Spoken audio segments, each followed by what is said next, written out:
Bismillahirrahmanirrahim. Assalamualaikum warahmatullahi wabarakatuh. Bapak-bapak, ibu-ibu, mas-mas, mbak-mbak, khususnya adik-adikku sekalian yang dirahmati Allah dimanapun Anda berada. Ya, kembali di IIP Channel bersama saya IIP Wijayanto. Kali ini kita akan membahas tema kapan waktu terbaik memulai amalan untuk menarik mantan kembali kepadamu. Ya, jadi kita bisa lihat ya. Jadi zaman sekarang ini memang sebenarnya kemudahannya luar biasa ya. Ketika orang mau belajar, asal ada keinginan. Kalau dulu ya, kalau tidak ada guru orang harus baca buku. Untuk bisa dapat buku orang harus ke perpustakaan, ya, harus beli buku. Dan tidak tahu juga ketika pergi ke toko buku, apa buku yang kita inginkan ada atau tidak. Zaman sekarang, mau beli buku tinggal pilih, ya, dengan gadget, beli secara online, diantar ke rumah. Kemudian pengen belajar apa saja, semuanya ada tutorialnya, tinggal browsing. Saya lihat di berbagai channel YouTube ya, banyak amalan-amalan atau amaliyah-amaliyah yang bagus ya, untuk bisa di-apply dalam rangka menarik mantan kembali kepada Anda. Ya. Nah, tinggal sekarang mau dan kapan akan segera memulainya. Itu yang selalu menjadi kendala. Banyak orang yang kemudian mempelajari begitu banyak hal, tapi begitu dia mau mencoba mempraktekkannya, selalu dia tunda, dan akhirnya jadi malas dan ilmunya jadi hilang. Ya, apalagi sekarang juga dengan mantan, itu komunikasi sangat terbantu ya. Bayangkan dulu kalau zaman saya masih muda ya, masih remaja atau masih mahasiswa itu. Sekitar 25 tahun yang lalu. Ya. Saya mahasiswa itu tahun 1996. Ya. Sudah berapa puluh tahun yang lalu, sekitar ya kurang lebih 25 tahunan yang lalu ya, kurang lebih. Nah, jadi ya, ketika Anda ya berusaha untuk menarik mantan kembali, maka apa yang terfikirkan di dalam benak Anda? Mencoba melakukan komunikasi. Kalau zaman saya dulu, mau nelpon itu harus antri di wartel. Dan kalau yang namanya nelpon lokal, ditanyakan sama yang jaga wartel, mau nelpon interlokal atau lokal. Kalau interlokal didahulukan, kalau lokal harus antri, dan itu pun kalau sedang rame tidak boleh lebih dari 5 menit. Ya. Sehingga saya sering berpikir tuh ya, apa sih hambatan orang-orang zaman sekarang?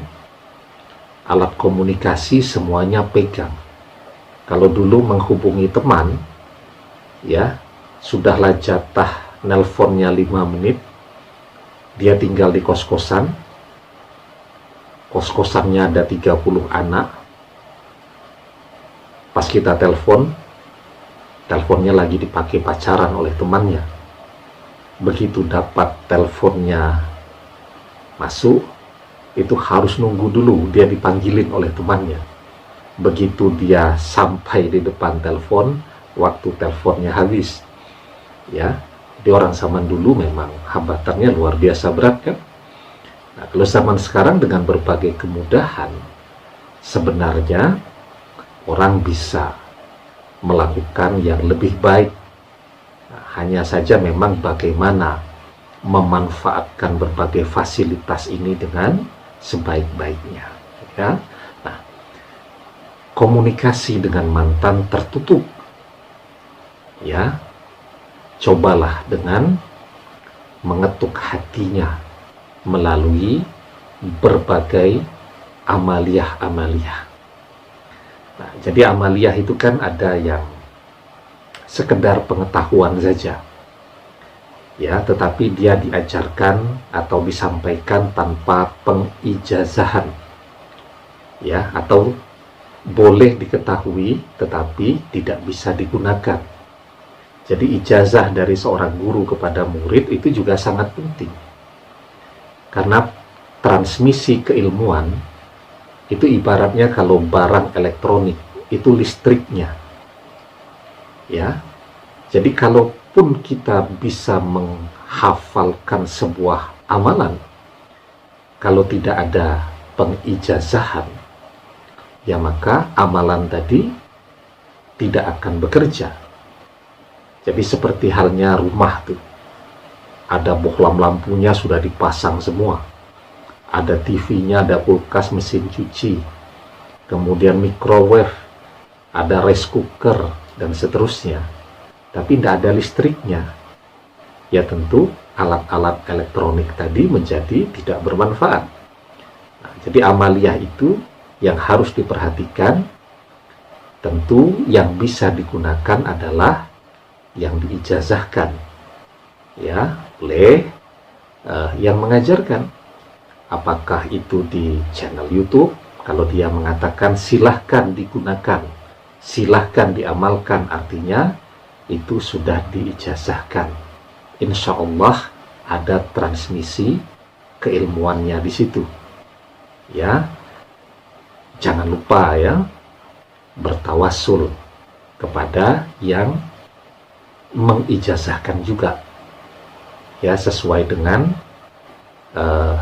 standar tawasul yang ada, yang biasa digunakan ya. Apa itu tawasul? Nanti banyak yang tanya juga ketika saya bilang jangan lupa bertawasul ya. Nah, jadi tawasul yang umumnya saja digunakan ya. Jadi sebelum mengamalkan sesuatu, li ridhoillahi ta'ala wali syafaati Rasulillah Al-Fatihah. Ya, jadi memohon keridhaan Allah dan mengirimkan juga Al-Fatihah kepada Rasulullah Shallallahu Alaihi Wasallam. Nah, kemudian bertawassul ya kepada yang mengijazahi. Kemudian ya, kapan waktu yang tepat untuk memulai amalan atau amaliyah yang sudah kita pilih ya. Jadi memilih amaliyah itu jangan yang terlalu berat ya. Yang penting Anda yakin, kemudian memungkinkan untuk Anda lakukan terus-menerus. Karena kalau yang berat-berat nanti dapat 2 kali Anda sudah capek. Ya, karena itu yang singkat-singkat saja, tetapi bisa Anda lakukan dengan rutin dan istiqomah. Nah, apa perlu kemudian melakukan perhitungan berdasarkan waktu lahir mantan, dan seterusnya. Ya, nah jadi yang paling penting itu ketika mendapatkan amalan itu adalah menyegerakan, mengerjakannya ketika semangat Anda masih hadir, karena begitu Anda tunda, semangatnya ngedrop ya, sehingga kemudian amalan tadi menjadi tidak bermanfaat karena tidak pernah diamalkan.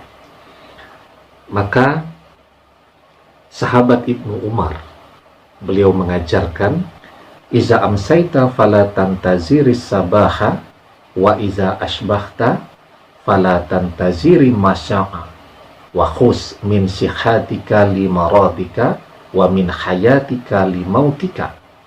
Jika kamu memasuki sore hari, maka jangan menunggu pagi. Jika kamu memasuki pagi hari, maka jangan menunggu sore hari. Manfaatkanlah sehatmu sebelum sakitmu dan hidupmu sebelum matimu. Ya. Nah, jadi yang paling baik ketika Anda menemukan sebuah amaliyah yang ketika Anda membacanya atau mendengarkannya, hati Anda bergetar. Nah, itu artinya ya, antara Anda dengan guru yang mengajarkan itu sudah mulai terbangun transmisi keilmuannya. Maka jangan ditunda. Kalau menemukan amaliyahnya malam hari, segera Anda amalkan, tidak usah nunggu besok-besok. Kalau Anda ketemu amaliyahnya pagi hari, segera Anda kerjakan, tidak usah nunggu sampai sore hari. Karena sesungguhnya waktu yang terbaik untuk memulai itu ketika hati Anda bergetar itu tadi. Ya, artinya apa? Artinya Anda dengan guru yang mengajarkan amaliyah itu walaupun tidak ketemu orangnya langsung, ya, hanya melalui karya-karyanya, itu sedang terhubung, ya, dan disitulah waktu yang terbaik untuk memulai amaliyah tadi, ya. Demikian, semoga bermanfaat. Wallahu a'lam bishawab, billahi taufik wal hidayah. Assalamualaikum warahmatullahi wabarakatuh.